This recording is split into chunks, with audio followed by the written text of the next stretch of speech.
नमस्कार, good morning सभी को। मैं शुभकर्ण सहायक आचार्य EFM।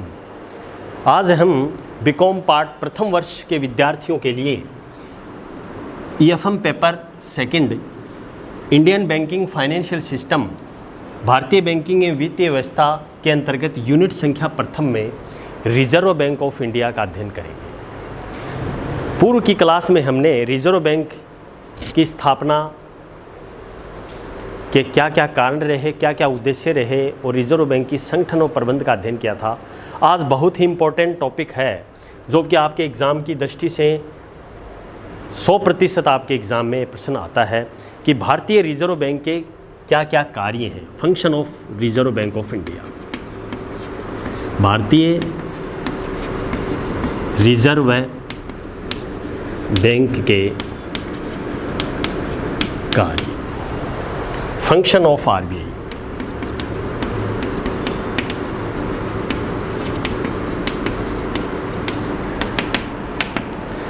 जैसा कि मैंने आपको पूर्व क्लास में बताया कि रिजर्व बैंक ऑफ इंडिया पूरे देश में साख एवं उस पे नियमन नियंत्रण करता है कॉमर्शियल बैंकों पे। तो रिजर्व बैंक ऑफ इंडिया के अनेक महत्वपूर्ण कारण हैं, बहुत इम्पोर्टेंट है। आपके यूनिवर्सिटी के एग्ज़ाम में प्रश्न कई बार पूछते भी हैं इसको। तो रिजर्व बैंक ऑफ इंडिया का मुख्य जो कार्य है, क्योंकि रिजर्व बैंक ऑफ इंडिया देश का केंद्रीय बैंक भी है, इसे हम केंद्रीय बैंक भी कहते हैं, जो 1 अप्रैल 1935 को रिजर्व बैंक ऑफ इंडिया की स्थापना हुई। 1 जनवरी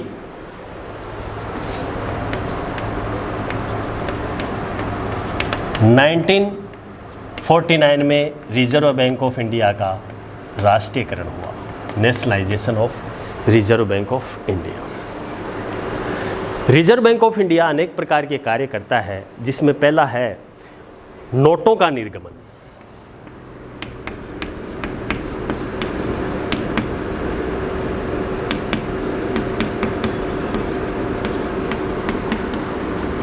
इश्यू ऑफ करेंसी,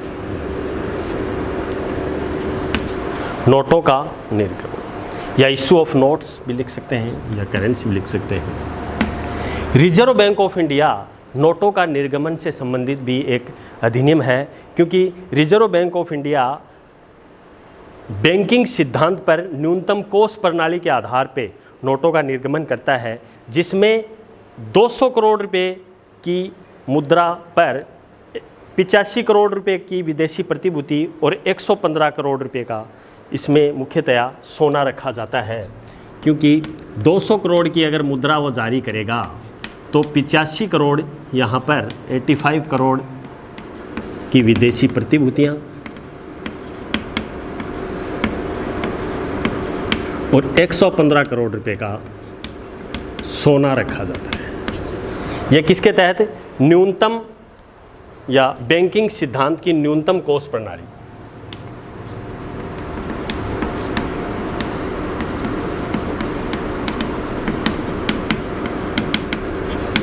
न्यूनतम कोष प्रणाली के तहत रिजर्व बैंक ऑफ इंडिया मुख्यतया नोटों का निर्गमन से संबंधी कार्य करता है, जिसमें 1 रुपये के नोट को छोड़ करके बाकी के note reserve bank of India के द्वारा जारी किए जाते हैं। 1 रुपये का नोट फाइनेंस डिपार्टमेंट वित्त विभाग के द्वारा जारी किया जाता है। नोटों के निर्गमन का मुख्यतया हम बात करें, जिसमें 5, 10, 20, 50, 100, 200, 500, 2000 तक के नोट का निर्गमन रिजर्व बैंक ऑफ इंडिया करता है। जहां पर नोटों की छपाई का कार्य भी यहाँ पर 3-4 जगह हैं, जो कि पहला नासिक महाराष्ट्र में, देवास मध्य प्रदेश में, मैसूर कर्नाटक में, सेलबोनी पश्चिमी बंगाल में। तो 4 जगह है नोटों के निर्गमन से संबंधी या नोटों की छपाई से संबंधी कार्य होते हैं, जिसमें मैंने आपको बताया पहला देवास जो कि देवास मध्य प्रदेश महाराष्ट्र में, मैसूर महाराष्ट्र मध्य प्रदेश में, सेलबोनी प्रथम नोटों का निर्गमन नासिक में नोटों का निर्गमन होता है। नासिक महाराष्ट्र में आ गया, यहाँ पर नासिक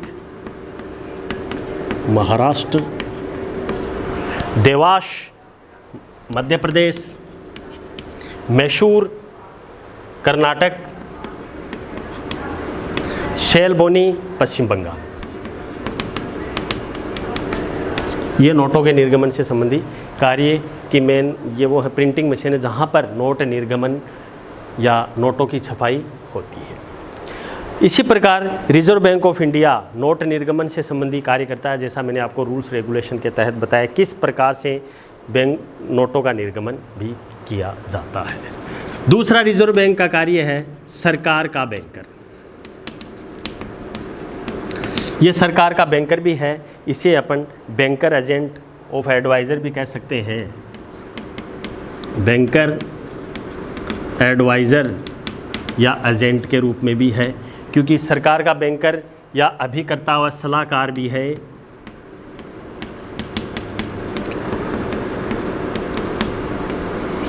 सरकार का बैंकर है क्योंकि केंद्रीय बैंक का इसमें दर्जा दिया गया है, तो इसलिए सरकार का बैंकर के रूप में भूमिका का निर्वहन करती हैं, जो कि आरबीआई के रूल्स रेगुलेशन के तहत ये कार्य आरबीआई इस पे केंद्रीय या सेंट्रल गवर्नमेंट के द्वारा इस पे कंट्रोल किया जाता है। अगला बैंकों का बैंक एवं अंतिम ऋणदाता भी है। बैंकों का बैंक एवं अंतिम ऋणदाता, बैंकों का बैंक एवं अंतिम ऋणदाता के रूप में भी कार्य कर सकते हैं। Banker and bank leader of the last resort भी है, जो बैंकों का बैंक है, क्योंकि सभी बैंकों पे नियमन नियंत्रण ये करता है, तो इसलिए बैंकों का बैंक भी या अंतिम ऋणदाता के रूप में भी इसको कहते हैं। क्योंकि 3% नकद कोष रखने पड़ते हैं, तो ये भी एक इसके कार्यों में सम्मिलित है। चौथा है क्षमा शोधन कार्य। क्लियरिंग हाउस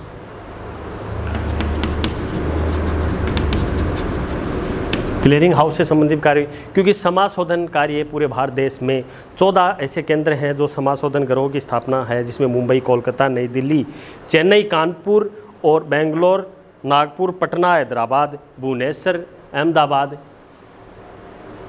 त्रिपुरम, जयपुर, गुवाहाटी आदि ऐसे हैं, जिसमें 14 समाशोधन पूरे देश में 14 ऐसे केंद्र बने हैं, 14, जिसमें क्लियरिंग हाउस बने हुए हैं। आगे हम बात करें, विदेशी विनिमय नियंत्रण का भी कार्य करता है। विदेशी विनिमय नियंत्रण, विदेशी विनिमय नियंत्रण से यहाँ पर तात्पर्य है, क्योंकि विदेशी विनिमय नियंत्रण एक देश की मुद्रा दूसरे देश की मुद्रा को किस प्रकार से कन्वर्ट करते हैं या उसको एक निश्चित विनिमय के रूप में इसमें क्रियान्वयन किया जाता है, तो विदेशी विनिमय नियंत्रण से भी ये महत्वपूर्ण कार्यों में है। अगला बैंकिंग प्रणाली का नियमन।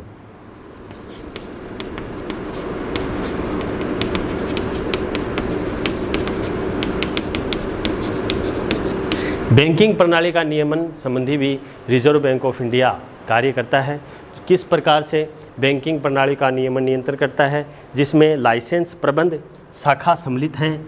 किस प्रकार लाइसेंस देना है, लाइसेंस शाखा का विस्तार करना, ब्रांच खोलना है, उसका किस प्रकार से प्रबंध करना है, तो ये इसमें सम्मिलित है। और भी है उसका इंस्पेक्शन निरीक्षण करना, निरीक्षण संबंधी भी कार्य इसमें सम्मिलित है। किस प्रकार निरीक्षण करना है, किस प्रकार उसको मर्ज करना है, उसको एकीकरण करना है, विलियन भी कह सकते हैं इसको, विलियन एकीकरण करना, किस प्रकार से मर्ज करना। 7वें पॉइंट की हम बात करें, रिजर्व बैंक साख नियंत्रण का कार्य भी करता है। रिजर्व बैंक ऑफ इंडिया साख नियंत्रण की विभिन्न विधियां, गुणात्मक मात्रात्मक विधियों के आधार पर रिजर्व बैंक ऑफ इंडिया कार्य करता है। 7वां, रिजर्व बैंक विभिन्न अन्य प्रकार के कार्य भी करते हैं। अन्य कार्यों में रिजर्व बैंक ऑफ इंडिया, जिसमें कृषि साख है, औद्योगिक वित्त की सुविधाएं हैं। अन्य कार्यों में मैंने जैसे आपको बताया, कृषि कार्यों में किस प्रकार वित्त की व्यवस्था करना है, कृषि साख उपलब्ध कराना, कृषि कार्यों में किस चीज़ का, कृषि सार, एग्रीकल्चर क्रेडिट फैसिलिटीज़ उपलब्ध करवाना, ये रिजर्व बैंक का कार्य है। औद्योगिक वित्त, उद्योगों को वित्त उपलब्ध करवाना, औद्योगिक वित्त भी रिजर्व बैंक के कार्यों में महत्वपूर्ण भूमिका का निर्वहन करते हैं। और भी हैं जिसमें आर्थिक समंकों का एकीकरण एवं प्रकाशन करना, जो आंकड़े हैं आर्थिक समंक का प्रकाशन करना समाचार पत्र पत्रिकाओं के माध्यम से, ये भी हैं। एक बैंकिंग शिक्षा और उसका प्रशिक्षण, बैंकिंग शिक्षा प्रशिक्षण,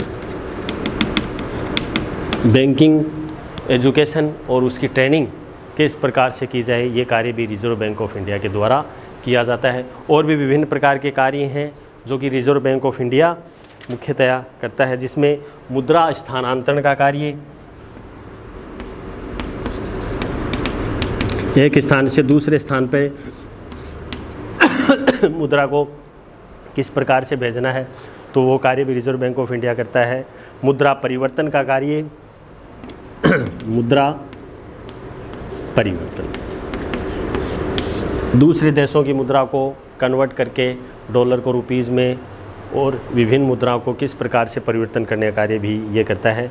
निक्षेप स्वीकार करना, डिपॉजिट स्वीकार करना है कॉमर्शियल बैंकों के माध्यम से, निक्षेप स्वीकार करने से संबंधी भी कार्य रिजर्व बैंक ऑफ इंडिया के द्वारा किया जाता है।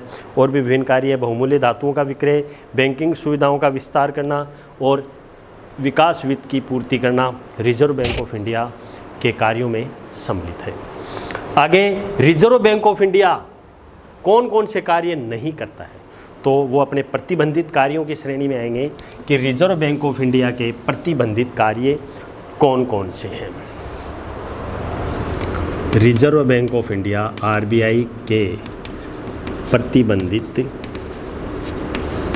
या वर्जित कार्य,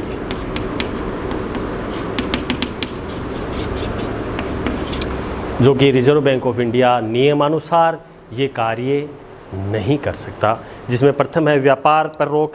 धारा सेक्शन 19 में व्यापार नहीं कर सकता, कोई भी रिजर्व बैंक ऑफ इंडिया अपना व्यापार नहीं कर सकता, व्यापार पर रोक, बिजनेस नहीं कर सकता रिजर्व बैंक ऑफ इंडिया। दूसरा, अंशों के क्रय व उनकी जमानत पर ऋण पर रोक, अंशों के क्रय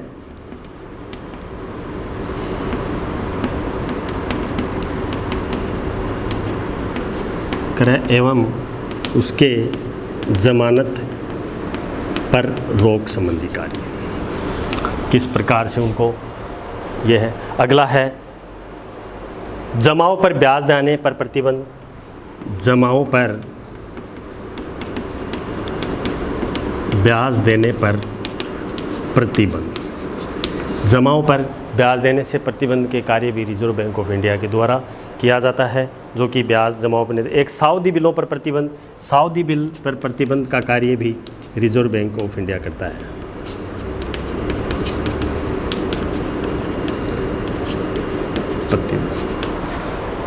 और भी प्रतिभूतियों एवं रक्षित ऋणों पर प्रतिबंध, अचल संपत्तियों के क्रय पर प्रतिबंध, अचल संपत्तियां नहीं खरीद सकता। तो इस प्रकार से रिजर्व बैंक ऑफ इंडिया के विभिन्न प्रकार के कार्य हैं। आगे हम इन्हीं रिजर्व बैंक के कार्यों की हम बात करें तो मुख्यतया रिजर्व बैंक ऑफ इंडिया ये कार्य नहीं कर सकता सेक्शन धारा 19 के तहत। रिजर्व बैंक ऑफ इंडिया मुख्यतया, जैसा कि मैंने आपको बताया कि रिजर्व बैंक ऑफ इंडिया देश का केंद्रीय बैंक भी है, जो कि बहुत ही पूरे देश में महत्वपूर्ण भूमिका का निर्वहन करता है।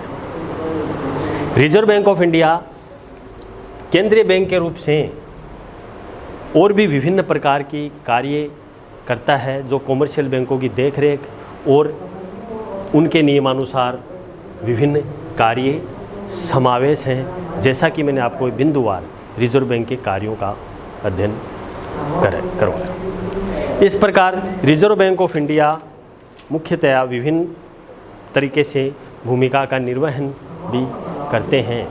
अगले वीडियो में हम अगले अध्याय में अगले वीडियो में हम आपके लिए लेके आएंगे कि रिजर्व बैंक ऑफ इंडिया साख नियंत्रण किस प्रकार से करता है। रिजर्व बैंक ऑफ इंडिया की साख नियंत्रण की विधियां कौन कौन सी हैं उनका हम अध्ययन करेंगे। वो प्रश्न भी आपके लिए बहुत ही इम्पोर्टेंट है, क्योंकि वो चैप्टर या साख नियंत्रण की विधियां से संबंधित एक अलग से भी चैप्टर है, वो भी इसी में ही कवर हो जाएगा आपके सिलेबस में। तो वो भी आप अच्छे से उसको समझना देखिए कि रिजर्व बैंक ऑफ इंडिया साख नियंत्रण किस प्रकार से करता है, कौन कौन सी विधियाँ हैं जो साख नियंत्रण के कार्य में शामिल है, या साख नियंत्रण की कौन कौन सी मेथड्स है। थैंक यू, बहुत बहुत धन्यवाद। Thank you very much.